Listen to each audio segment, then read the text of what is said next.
All right, Major, there with Carly Fiorina. Major, I know we're going to talk to you a little bit later, I believe. A lot of developments on the Republican side, including what we know, late breaking here, Dr. Ben Carson apparently planning to endorse Donald Trump tomorrow. What do we know about that, Major?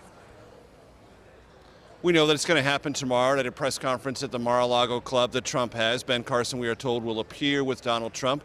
He sort of let people know that was possible earlier today in a radio interview with John Gibson, where he said he was leaning toward endorsing Donald Trump, thought he was a thinking person, and said that to his mind there are really two Donald Trumps, the one that you see in public and the one that he has met and dealt with privately, which he says is a fundamentally different person, much more thoughtful, and a much more capable leader. We'll see if Ben Carson wants to amplify that message tomorrow, standing next to Major, Donald Trump. Pardon me, Major. Let's go ahead and play that. We do have a clip of that radio interview that you just mentioned.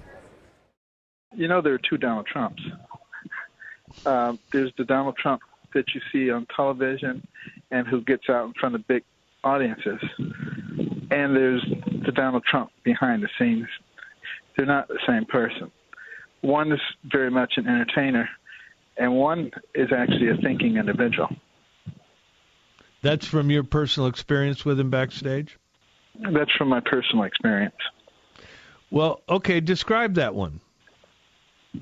That one is someone who you can reason with very easily, and who is actually very comfortable talking about issues and recognizing that he doesn't have all the answers. It's a very different one.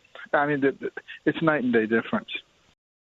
That was Dr. Carson, that clip that you mentioned with John Gibson of Fox News Radio. Apologies, Major, so I just wanted to play that for our viewers. Okay, sure. So, yes, so now continue with what you were saying. This is the thinking behind Dr. Carson's decision to endorse Donald Trump. Yeah, and it's a rapid evolution. Last Friday at CPAC in Washington, he said he was going to endorse We the People. And I talked to most of his closest advisors, those who remained within his presidential campaign, and they were suggesting to me he was in no rush at all to jump into this race or endorse anyone. So there's been quite clearly an evolution in thinking. Maybe Ben Carson took a look at the results from Tuesday, concluded that Donald Trump was most likely the Republican nominee, and wanted to offer his support. How much effect it will have? Perhaps some here in Florida, possibly if it does in Florida, it would be in the Florida Panhandle, where there tend to be a higher concentration of white evangelical, social conservative voters. And it would add to Donald Trump's argument that he's better than Ted Cruz because Ted Cruz plays very aggressive, very tough hardball politics, something Ben Carson remembers well and not favorably from his experience in Iowa. I can go back through all that if the audience wants it, or you want to, Elaine, but I think most people know what I'm talking about.